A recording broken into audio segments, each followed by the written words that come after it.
Jadi perkenalkan, ini Mas Dimas. Jadi Mas Dimas itu pengurus kedua setelah bapaknya. Jadi yang pertama itu bapaknya.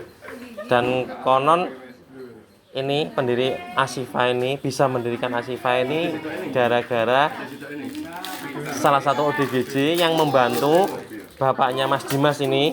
Dan beliau udah almarhum. Jadi membantu bapaknya Mas Dimas ini untuk mendorong truknya. Jadi dulu usaha truk tebu gitu. Nah, mancat terus ikut mendorong. Nah, setelah itu bisa. Nah, setelah bisa, akhirnya ODGJ-nya yang mendorong truk tadi yang membantu bapaknya Mas Dimas dibawa pulang dan dirawat sampai sembuh.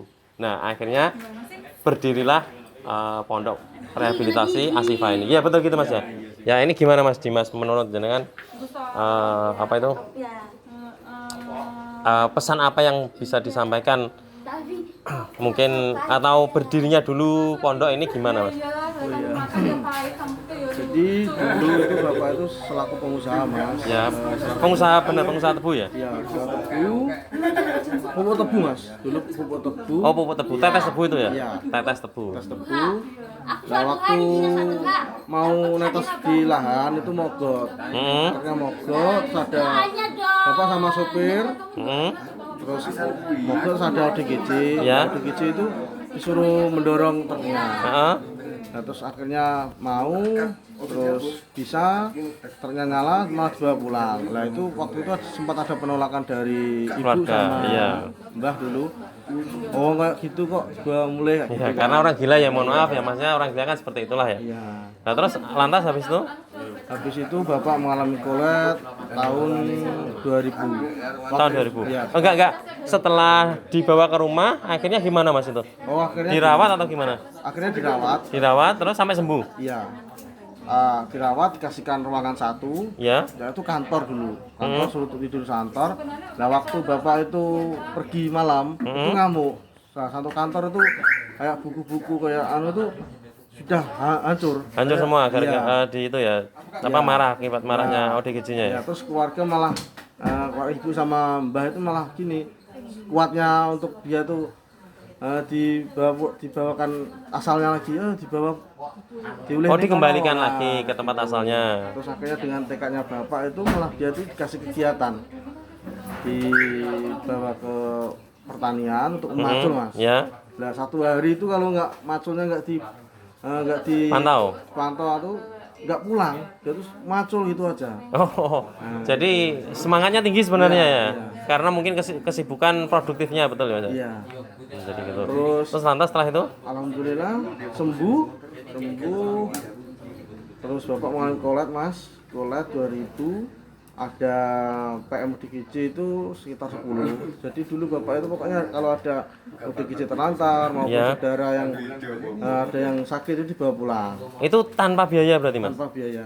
Oh, jadi yang pertama itu sampai 10 ya, 10 ODGJ dibawa ke sini dan itu semua dirawat dengan ketulusan hati Bapak almarhum Mas Dimas ini.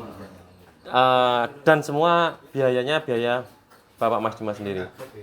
Iya Mas, betul ya? Iya, benar. Lantas setelah itu Mas? Dan lantas setelah itu tadi kan kolet ya Mas ya? Iya. Sampai bangkrut ya Mas istilahnya? Sampai Bangkrut, ada 10 PM, ada saran dari temen Bapak. Nah, itu loh, ada wong-wong stres itu dikembangkan. Ya.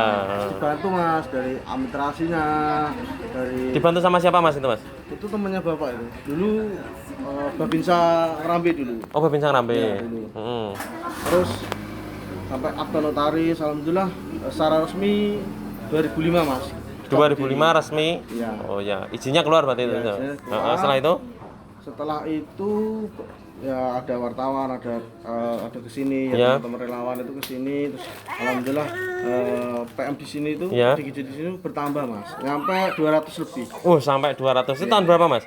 Itu tahun 2009 2010. 2009 sampai 2010. Ya nyampe 2013 mas. Iya mas, lantas mas dari 200 itu kan pasti ya mohon maaf ya dari biaya dan apa itu keseharian itu kan pasti luar biasa besar. Nah itu dari mana atau bagaimana mas Dimas itu mengatasi hal tersebut?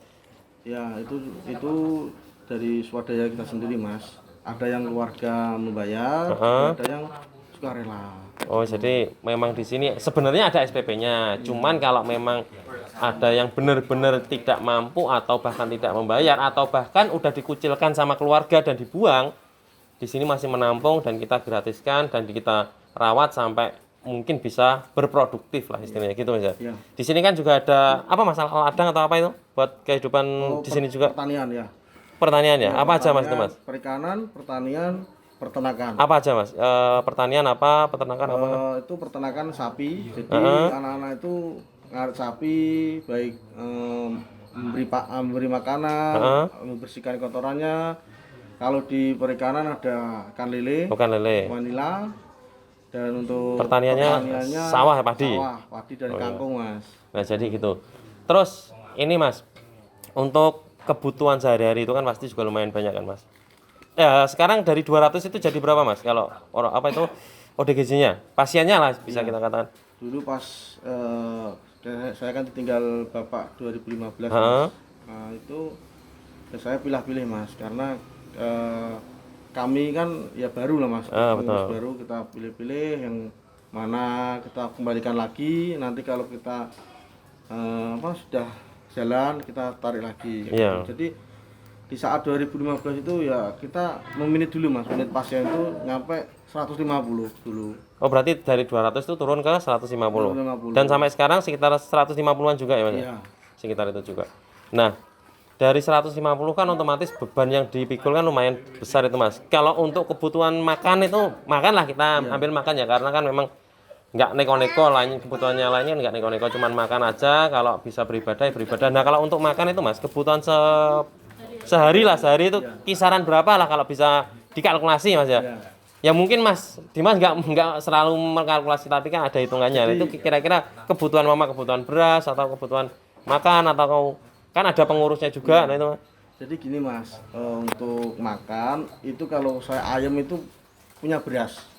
Oh punya beras. Ya, jadi pertanian itu Sehari kebutuhannya berapa berasnya? berasnya itu 70-80. 70 kilo sampai 80 kilo guys. Itu pasti mas, bisa lebih sampai 1 ton. Sampai satu kental sehari. Satu kental. Jadi kalau dikali 30 ya berarti sekitar 3 ton ya satu bulan ya. Iya. Itu belum lauknya. Jadi cuman berasnya aja. Lantas mas kalau dikalkulasi total semua sepengurusnya mungkin atau setukang masak lah atau kebutuhan semuanya ya entah mungkin apa ya lauk-lauk kayak gitu atau mungkin yang beredukasi agak pendidikan sedikit ya ada Al-Quran atau untuk rehab musola atau dan lainnya sekitar berapa mas kalau dikalkulasikan itu? 1 bulan ya? Ya sekitar 1 bulan lah. Yo, hampir 50-an mas. Hampir 50 juta. 50 juta 1 bulan itu gaji karyawan saja sudah 20. Gaji karyawan 20 belum kebutuhannya. Kebutuhan berarti sekitar 35 ya. Kebutuhan mendadak. Iya, itu belum lagi kalau ada yang sakit. Nah, itu kan itu kebutuhan non prediksi kan ya, di luar prediksi. Ya, itu ya pasti dan itu Mas Dimas juga membackup semua itu, mengcover. Jadi nggak mungkin kalau ada yang sakit kita nggak ada biaya ditelantarkan nggak mungkin. Memang ya, saya pun ketika saya belum tahu Pondok Ashifa ini ya mohon maaf ya, melihat ODGJ yang ada di jalan itu kok ngajak ngomong ya, kita lihat saja itu Udah takut ya. kesannya udah sangat buruk sekali, apalagi dekat dengan kotoran, dekat dengan sampah atau mungkin karena memang dia nggak perhatiannya kurang kepada mereka. Tapi setelah kita kesini, nah itu udah beda banget sama yang ada di jalan.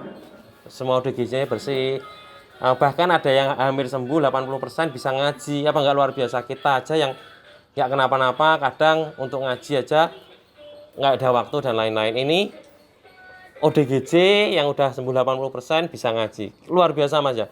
Ya semoga untuk Mas Dimas juga pahalanya bisa mengalir terus, atau mungkin bapaknya yang sudah almarhum ya bisa mengalir juga pahalanya. Jadi mungkin itu saja. Silahkan kepada semua penonton yang ingin berkunjung ke Pondok Ashifa ini bisa ya jam kerja lah ya, jam kerja nanti kunjung ke sini bisa, atau ngasih bantuan juga bisa, atau mungkin cuman memberi semangat pun juga nggak apa-apa. Jadi kadang memberikan memberikan sedekah itu nggak muluk-muluk berupa finansial atau uang, tapi tenaga untuk memberikan motivasi atau memberikan semangat kepada mereka-mereka yang membutuhkan, atau di sini terkhusus ODGJ, supaya mereka semangat untuk sembuhnya tinggi. Dan itu yang Mas sama mau tanya lagi Mas, yang paling cepat untuk kesembuhan itu berapa lama Mas yang ada di sini? Ya Mas, tergantung sakitnya Mas. Tergantung sakitnya. Jadi kalau sudah sakitnya lama, parah itu ya lama Mas penyembuhannya. Tapi kalau yang paling cepat, kalau Mama masih ya berapa persen lah, 50% Mama. Itu kadang seminggu sampai 1 bulan sudah sembuh Mas. Oh bisa pulang juga udah. Oh jadi seminggu sampai 1 bulan udah bisa pulang juga. Jadi gitu. Ya udah di sini terima kasih Mas Dimas sebagai pengurus yang ada di sini. Saya doakan juga dan teman-teman supaya pondok ini terus jaya, terus bisa bermanfaat untuk ODGJ yang ada dimanapun di Indonesia ini, bisa ditampung di sini. Ya terima kasih Mas Dimas. Rehabilitasi jiwa Ashifa mantap. Ada pesan bisa disampaikan? Jadikan setara dengan masyarakat, kembali kepada bangsa Indonesia menjadi pembangun